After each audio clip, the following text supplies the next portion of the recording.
Mount the rest, tie a D-loop, make sure everything's square. This is the Garmin Zero. Let's shoot through some paper. A quarter turn in the deadlock system. Pretty dang good. I'm gonna pop the peep sight in. We are gonna put the stabilizer on. That, in a nutshell, is the bow build. All right, we are in the shop today and setting up the new Core SS. And just going to go over really my whole process. I set up pretty much all of our team's bows throughout the year, every year. And so I've kind of just picked it up along the way, you know, back when we first started getting into hunting, going to the archery shop here and just kind of learning as watching those guys set up the bow, and then over the years just kind of tinkering myself and have really gotten to the point where I've kind of nailed my process down. So not saying that it's the perfect process. It's like anything. You know, there's about 3 different ways you can do every single thing. But I love these bows.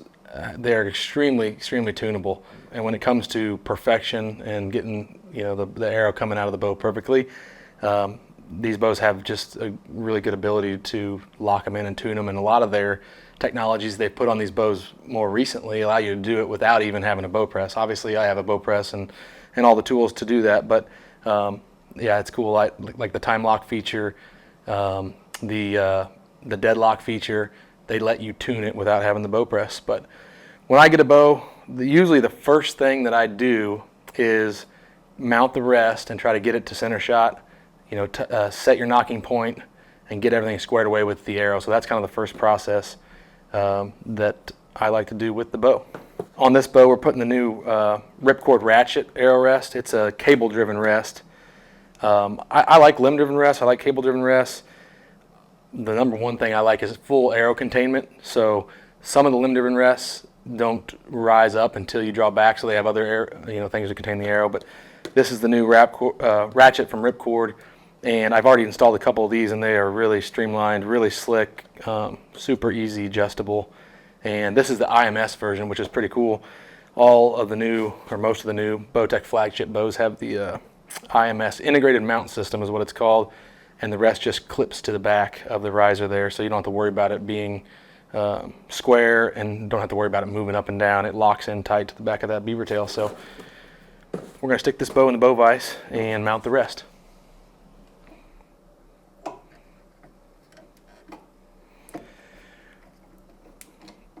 This just clamps down on the bow, on the riser here, and basically just holds the bow steady in place.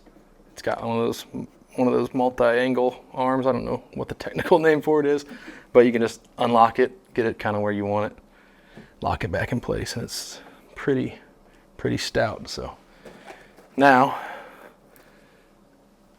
this packaging on this box, I've done enough of these rests to know this packaging looks incredible, and it is a real bear to get it out without just tearing it apart. So I just rip right into it and get it out. All right. Let's see if this is the right size. Yep. Okay. So the first thing I do is loosen this IMS clamp and then attach it right to the riser here. And I usually just kind of put it about halfway or so up and down on the riser. That way you have a little bit of travel. The micro adjust is set right in the middle too, so should be more than enough adjustability from that point. And I'll get that locked in, and we're good to attach the cables. So I'm gonna attach the cable now, and it comes with the little football clamp that you can clamp to your cable, which is nice if you're in a pinch.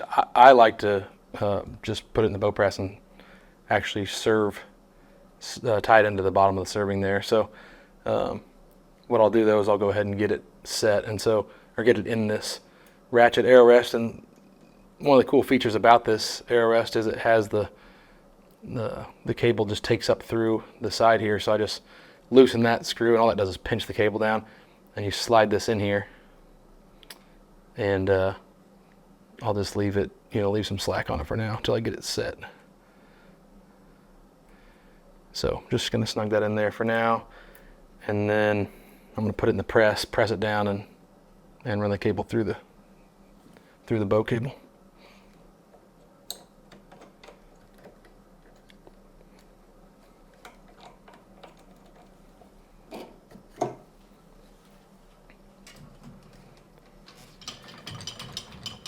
A little longer axle than the last one I was working on, my carbon one.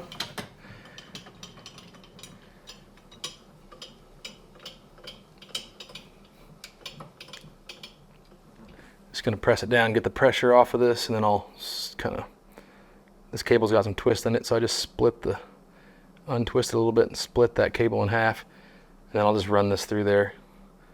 And what I've been doing, a lot of times you can just melt it off with the lighter and kind of like you do a D-loop, but I've just been tying a knot in it, and I pull that real tight with a pair of pliers, just to make sure that you're not getting there's no way this can come through that cable, and then you're not going to have any sort of stretch. I pull it really, really tight with a pair of pliers.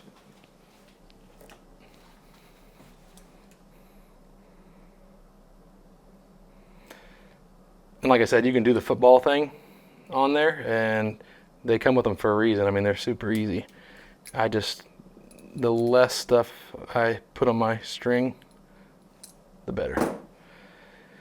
So when I let this back down, that knot will not let it come through the cable. I've already got the knocking point set on this bow. Most of the time they come set from the factory, with a crimp style deal, and I've actually served this in already, so I know where my knocking point needs to be. So I'm good to go ahead and tie a D-loop. I like to put little servings on each end of the D-loop, because a lot of times if they get nicked and you ever need to replace them or swap them out, everything's set already in place, and so you don't have to restart and worry about, oh, did my knocking point move up and down? That just stays permanent on the string. So grab a little piece of D-loop string, and I bet my wife stole the lighter. Let's see, where's my knife? I usually cut 7-8 inches off of the D-loop. Usually always more than I need. And then I will burn this side, the one side of the knot, before I even put it by the bow. All right.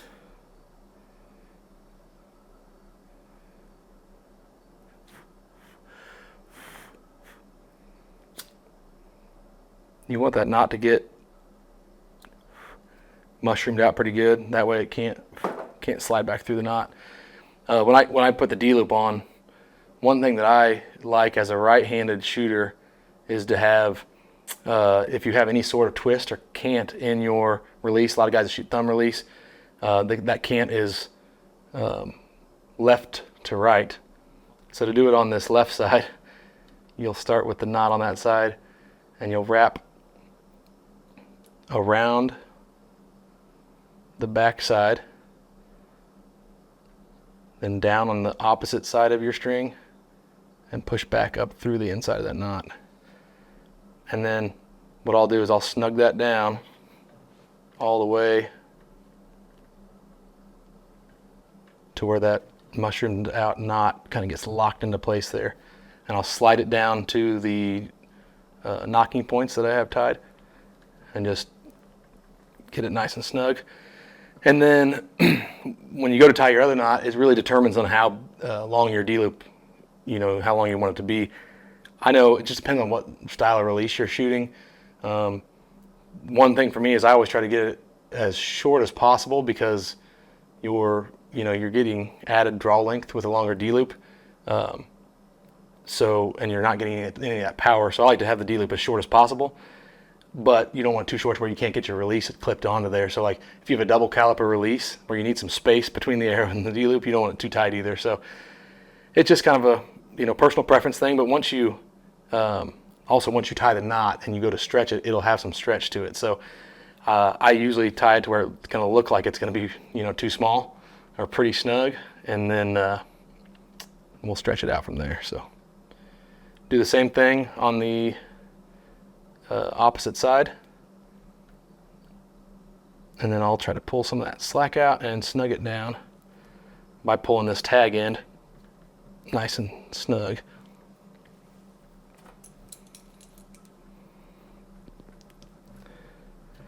And that determines on how much you're going to stretch too. If you pull this knot, if you pull both knots pretty tight ahead of time, you're not going to get nearly as much stretch come out. So then you want to cut this and leave a little bit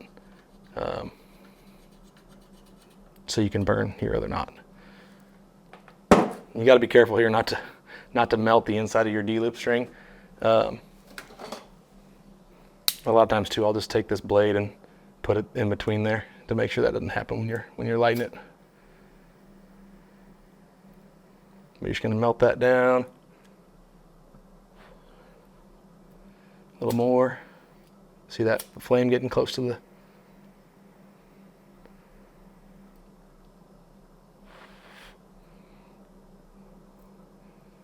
And then I just lick my finger and just tap that to flatten it out. And that's pretty good. I mean, you could see it's gonna give some slack out when I do it, but that's okay because that's why I made sure to tie that tight. I've done plenty of D-loops to where they look good and then you stretch them and they get too loose. So that should be perfect. So I took these pliers and just pop it in here and stretch it out just a little bit. And you can see it kind of lock into place. And there, you can see, even with the nock, you're going to have some space. And Sean and I shoot a hook style release, so you really don't need a ton of space. But that's about a good size D-loop for me. I don't like them too long, like I said. And obviously you don't want it too short. You want to be able to clip on in the heat of the moment. And that's another reason why I like a hook style release, is because you can just do a lot of it by feel, and you're not fumbling with release, because trust me, I've been there plenty of times when anything could go wrong when the buck fever starts kicking in. So I like that hook style release. So got the D-loop tied on, got the rest set, the cable's in, and so now what we can do is get this rest at center shot. And what center shot means is this rest will be holding the arrow perfectly square to this string and perfectly parallel to the riser. So you want the arrow coming out of the bow perfectly square. So we will flip this thing up and get this thing squared out. All right, we're going to throw it back in the vise and make sure everything's square.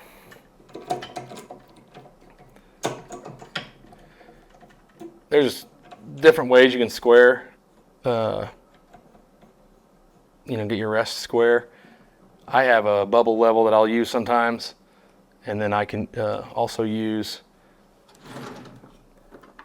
these calipers. I use calipers to usually set the left and right, and I use the bubble to do the horizontal. So what I'll do is I'll measure the distance from the arrow to the riser in the back of the arrow, which is 23.5, and then I'll measure in the front of the arrow. We're living right. I don't think I've ever had that happen. 23.5 and 23.5. I don't think that ever happened. But so it's already perfectly square left and right. So all that does, you can adjust the rest in and out in order to make sure that arrow is perfectly in line with the string. So that's the rough set tune the rough set, and then when we go actually to shoot through paper and stuff, we can fine tune. So that is perfect. And then up and down, it actually looks really good up and down. You can do it both ways. You can measure this like I did, and I'll do this just for 23.8 at the front of the arrow, and the back of the arrow is 23.9. That is insane. I could tell it looked pretty good. You can do it visually. A lot of people do it visually too, and then they worry about getting the tune out later. You can stick it in the bow press. I'll show you here. Another way you can check the square is with these bubble levels, and I'll just get the bow vertical here, clip on this. Actually, I don't even clip it on. This level here clips onto the string, and it tells you basically if your bow string is level. And so one thing you got to be cautious about is make sure that your dampener here is not pushing the string out at an awkward angle, because then you won't be able to tell what's truly level. And so I'll just tap this to get it level. And once I do that with the top, I'll check the bottom of the string and make sure it's all the same. And so it's pretty level. The string is not pushed out from this dampener. If it is, you can just loosen it up and slide the dampener in. And then I lock it in place usually. And then what I'll do is I'll clip this on the front of the arrow. So this is the same as using like an actual, arrow square, but it makes sure everything is square. And you can see here it's, pretty well perfect, touching the front end of the bubble, which actually is kind of what the level's doing back here, touching just the very front end. So like I said, this is not a perfectionist thing. This is just making sure she's close before you go to set the timing of the arrow rest and tune. So once that's good, we'll go ahead and set the timing on this rest. So we'll just take it out of the press. And you can do this with the draw board right here, or you can do it manually. But the main thing you want to do is loosen that set screw back up on this cable so it can take the tension out, and that's what we're going to do to set that. So you can see here, this is the ratchet system, and it's kind of loose. So we'll need to lock that in place as well. And what you do is you lock it in place at the 12 o'clock position is what they recommend, which just means this set screw for the cable is basically vertical. And this one actually looks like it's perfectly in the 12 o'clock position. The other ones I've had have been maybe like 11:30 or whatever.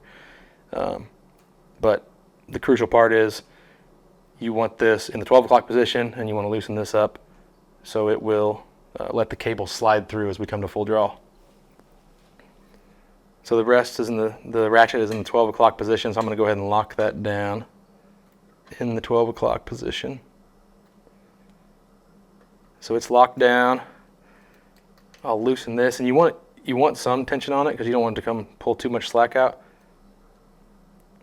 like just a tiny bit. So obviously, yeah, there you go. So I can feel the tension of that set screw, and then I'll pull a bunch through. So this is obviously way too short, but then we're about to find out what the proper length is for it. So spin this thing out of the way and put on a release and draw it back. All right, I got the tension out of this cable, and so you'll see it's obviously too tight now, but as I draw back, you'll see it pulls this slack up here, pulls it out until it's the right length. And so boom, I'm at full draw there. I can let down now, and that's going to be the proper length. And so what you do now is you tighten the set screw down, which holds the cable in that exact position. And it actually dropped the rest on me, but then you loosen this ratchet system and you add one click, which basically just snugs it up. All it does is like snug it up and make it, one position tighter than it was when it pulled through. So that'll make up for any sort of stretch in this cable. And that's what's cool about this rest is you can do that on the fly without having to mess with anything else. You can just add a click if you're getting any sort of timing issues or contact with fletching. So now that thing should be set and timed properly. I'll leave a little slack usually, so this is probably more than you would want. So once we tune and everything's final, I will trim this off and cut it. But we're good to go there. And one thing I should have mentioned too, this bow's we already had the draw length set. So obviously custom modules or one module that does all different draw lengths on here. So this one is set already for Sean at 28 inches. And that would potentially affect the timing of your rest. So you want to make sure you have all that set ahead of time. So we're on 28 draw length. This is the flip disc from Bowtech, so it has the comfort side and it has the performance side. So we're on comfort and we're on 28-inch draws. Draw stops are set and everything is ready to go there. So we are all timed and we are all set at center shot. So now Next thing I'll do is start putting on some of the accessories, and then we'll shoot it and check the tune. I'm gonna go ahead and put the sight on. Obviously, you don't have to put, you know, all the sight and accessories if you're gonna just tune it if you don't want to. But I like to put the sight on for when you go to set the peep sight, so you can make sure the peep sight's lined up, everything feels good, and then just, you know, it's good to have all your stuff on there when you are shooting it, even through paper or whatever, to tune it, just to make sure that your accessories aren't gonna mess with your form or tune or any of that stuff. So this is the Garmin Zero dovetail bracket, which is kind of nice. On the A1i Pro, it has this bracket, so you can just take the sight off if it doesn't fit into your bow case or whatever. So you just mount the dovetail first, and then slide the actual sight in to the dovetail. I've already got the set screw in this front position, so you can kind of see those tick marks line up with the green, and there's only one place like for it to settle in. There's a divot on the inside of that dovetail, and you can see it'll take out any sort of play and just lock it into place, and we're good to go there. I'm not going to mess with third axis or go through the setup of the sight today. At least we got another video that kind of talks about that, but these sights overall are unbelievable, incredible sights. So I got the sight on now. I'll probably go ahead and just throw the peep sight in, make sure it's good, and then we'll shoot through paper and see if we need to do any tuning to get this thing shooting bullets. Gonna pop the peep sight in, and I don't tie them in usually. These G5 Meta Pro peep sights are actually pretty like sleek, and they're not real high profile edges, and so I have had them fall out, you know, shooting, but most of the time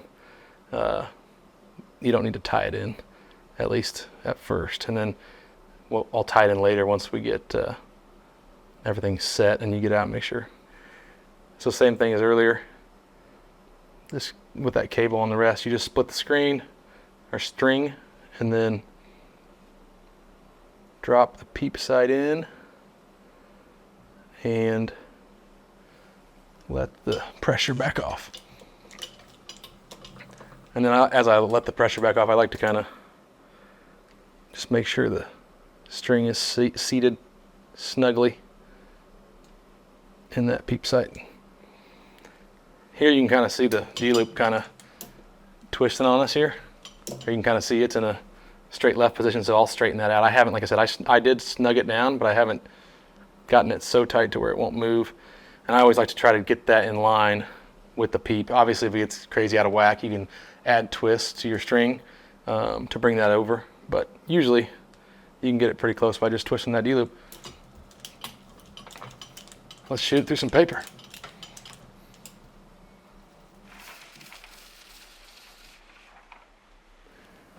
All right, we're gonna shoot it through paper, and based on how this arrow rest setup went, I'm guessing we're gonna get a perfect tear first try, but that never happens. Another thing too that I'll check here, we'll shoot it through, but I'll check the timing as well on the draw board and make sure it's good. Bowtech has these timing dots, and I already looked at those, and the cable comes through the cam, and there's 2 dots, and it looks like it's almost touching the front third of that gap, so they're pretty close on the rough set timing by looking at the cams.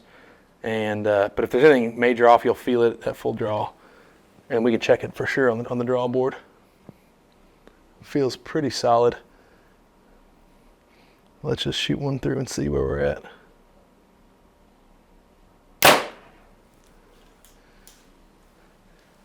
Looks like a little low and to the right. About an inch or about 3/4 of an inch low, and a 1/4 inch right maybe. So let's go check the timing just to make sure that up and down isn't influenced by the timing.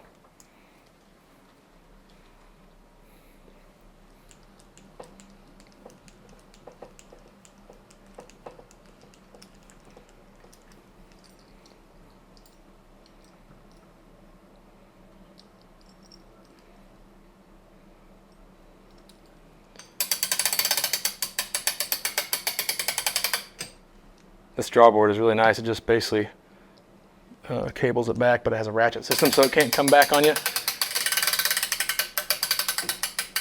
As the cams roll over, what I'm looking at here is the draw stop and trying to see when those hit the cable. And it looks like, man, they are really both really good. You want them to both hit basically at the same time. And I would say they're perfect. If you have one hitting before the other, obviously, you know, it's gonna be out of time and it'll kick your arrow one way or the other coming out of the deal. So in that case, since the timing's good, what we'll do is with that low tear is we'll drop this arrow rest. You can raise your knocking point or drop your arrow rest. We will lower this arrow rest a smidge and see if that removes some of that tear. Just loosen that, drop it down a little. And if you move it a ton, you may need to reset the timing of your deal. So I'll go ahead and do that, but just to make sure we're good. But then we'll shoot it again through paper. All right, we dropped the arrow rest down. Let's see if that made a difference.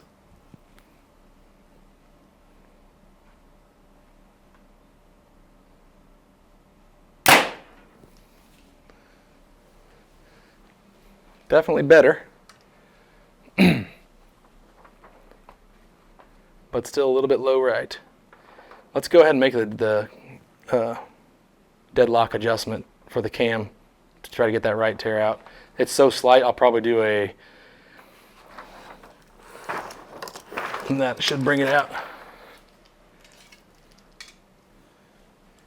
So on the deadlock system, what's really cool about it is it allows you to adjust the left and right of your cam to influence the arrow flight, as opposed to the split bus system that Bowtech used to have, which requires a bow press. This one, all you have to do is loosen this lock screw and then adjust each cam. So I'll loosen it, and it's a right tear, so we're gonna bring the cam to the right a little bit, which means we're gonna turn the Allen wrench to the left. So I wanna do about a quarter turn is all, because I'm just curious on, I don't think it'll take that much. So I'll do a quarter turn on each cam, and then we'll shoot it one more time.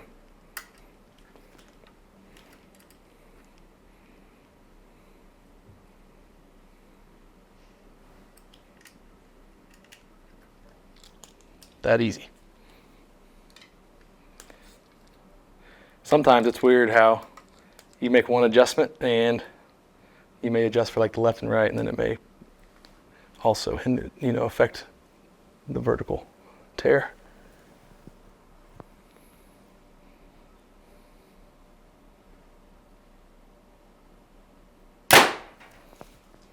Yeah, see, that one's quite a bit better. I think it got rid of definitely got rid of the right, and it's just a little bit low now. So we can drop that arrow rest a little bit more and see. So I had Sean shoot it because just wanted to make sure, he was getting his tune, and he shot it 3 times, all just a tiny bit low and to the left. And so what I decided to do was, rather than lower the arrow rest anymore, we already lowered it a little bit. I didn't want to lower it to where the arrow was clearly not square. Even though we checked the timing on the drawing board, I decided to slow down that bottom cam just a little bit and use the time lock system. Slowed it down, and now my last shot was tiny bit low and left. So we may have overcompensated on the deadlock a little bit, so we'll fine tune this, and it's getting really close right now.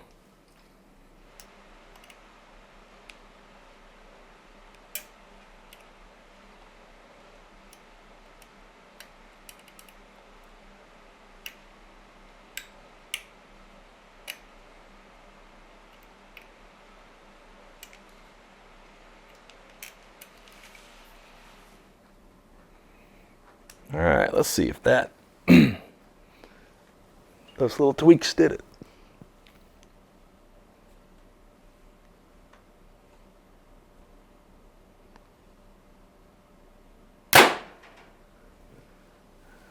That is pretty dang good. That's good enough.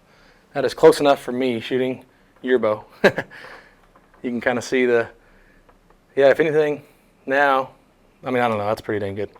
If anything, it might be a little bit to the right, so we may do like 1/8 of a turn, but regardless, that's kind of where I would stop setting that up for someone else's bow, at least. Obviously, you want the person shooting the bow. They make a Hooter shooter, which is just a automated shooting system, and it removes any air from that. I don't claim to be that good, so we'll rely on the actual shooter of the bow, but that is in a spot where I'd say we're ready to get her completely fully outfitted and shoot it at the range. So I love the Core SS so far, even though it's set up for Sean, a little short for me, but it feels good. I had Sean draw the bow back and just confirm exactly where the peep sight needed to be, so we got it set, and I'm just going to tie it in now. Peep sights are, you can tie them in 100 different ways, but I'll show you kind of how I do mine typically. I like to tie one continuous knot, so I'll start out and get 2 foot of this serving, and I start at the top, and I'll put the tag line in between the 2 strings, kind of pinch it tight, and then I'll lay it forward, I'll lay it towards the top of the bow, and then I will do 1 wrap, and then I will lay that tag line back down towards the bottom. That's going to be, we're going to do 6 or 7 wraps, and then we'll pull that tag line back up. So I like to do a few at a time, so like 1, 2, 3, 4, call it, and then just kind of snug it by hand. Let's do 3, 4 more, and then snug it again, and then I'll pull that tag line up, and that is going to stick up in between, and we'll burn that off later. So then we're going to continue on down, and I usually do the same amount, so 7, 8, 9, however many, it doesn't really matter. And then I'll pull it snug every so often, and then I'm going to start wrapping on one side of the actual string where it splits. So I'm going to come down on the left side. This can be kind of tricky to keep the slack tight, and so sometimes you can do like a single hand knot at the top of that, but I just keep tension on it, and I'll wind that through 6 times. I won't bore you with making you watch it.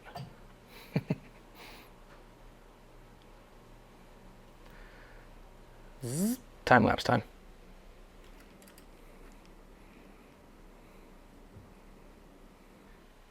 Once you get down to the peep sight, then I like to wrap around the peep sight a couple times. So there's a little indentation that's made for serving there, and I usually wrap around twice, and then we'll come down on the opposite side, so the right side now. So I'll wrap around this peep sight, and then just try to keep that tension tight. And sometimes you can do a single overhand knot here to keep things snug.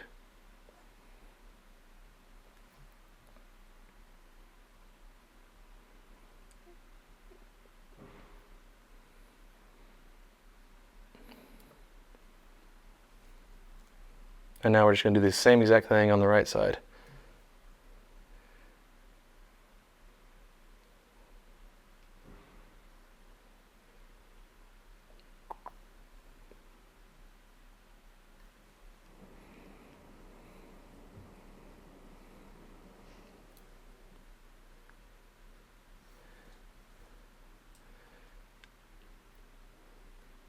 Now I've kind of come down the right side 6 or 7 times, and now I'm going to start the double wraps.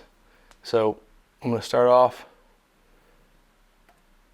by going on the full string, and same thing, you got to keep that tension on there and slide it down tight each time.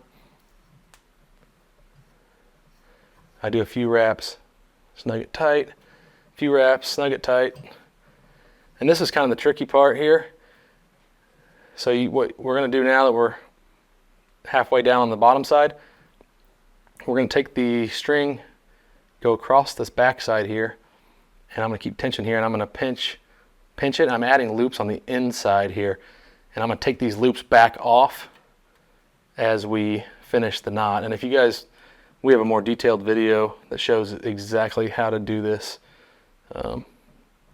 If you want a more in-depth look at it, but half the time I forget which way I do it and have to redo it. So I lay the tagline back across, and we're gonna start adding these wraps. And because I did it properly, as I add them on the left side, it takes them off of the right side. And I'm just snugging these down. I'm sliding the serving down to make sure it's nice and flush.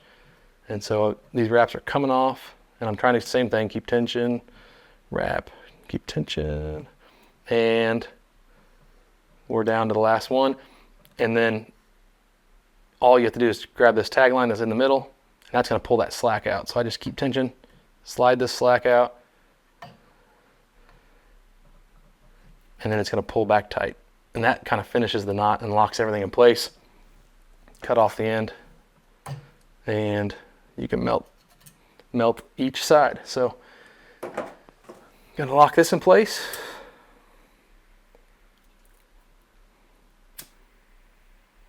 And we need to take the slack off of the arrow rest as well. I can do that here while we're all in the same. I usually leave a little bit, you know, so it's not in the way. But like I said, you don't need 6 or 7 inches of slack. And same thing, I'll just melt that. And that's just leaves you enough slack if you ever need to do any fine tuning down the road. So now we can add the stabilizer and finish up a couple things.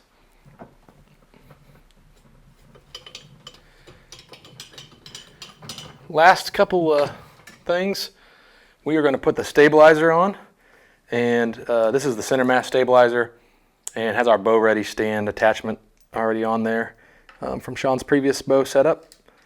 So just screw this on. And these sticks, the way the sticks works is there's a ball mount system, and the 2 legs screw into it, and you can actually screw them together, put them in your quiver, and then unscrew them when you're ready. And these things are awesome for turkey hunting, but even in the fall we use them all the time for hunting in, ground blinds and whatnot. So I got this thing loose so I can get the sticks on both sides. One on the left, one on the right. There's a female end on one and a male on the other, so you can kind of see the sticks. They move in and out, forward and backwards, and I believe these are full-length sticks, so we will actually have to cut these down with this bow being a shorter bow than some of the others. But if you have a longer bow, you could obviously level it out, but then you're going to deal with legs that are kind of that wide. And so I usually like to cut them down to whichever bow I'm going to run it with. And then the other thing we do with this Garmin sight is you got to mount the trigger, and that's how you actually range, use the sight to range when you're at full draw, is by using the trigger on your palm. And it's kind of a personal preference thing. I like to range with my middle finger, and so I'll set it right here-ish, and then we'll run the cable up. And that's kind of also just one of those things you have to figure out with your bow. Every riser's a little bit different. So usually what I'll do is I'll do a loop or two through the riser.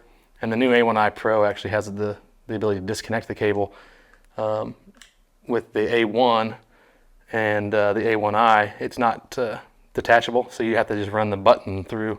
But something like that, to where obviously you might bring it around the back to where you want no slack, nothing in the way of the arrow. So I'll let Sean kind of get that dialed into where he wants personally.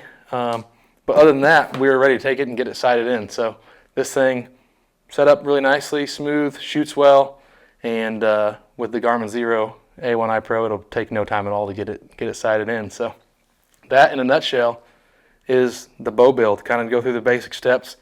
That I like to do is, main thing is arrow rest, getting that thing dialed in, zeroed in. Then you can start tuning. You can mess with timing. You can mess with the deadlock system. Your left and right timing. You can mess with the rest to get everything perfect, but you really just want to shoot in a perfect bullet hole. And once you get that, you're not going to have to worry about much. If you're shooting expandable broadheads, they're not going to be tailing off. If you're shooting fixed blades, you may need to do some fine tuning from there. But this thing's ready to shoot and ready to be in the field.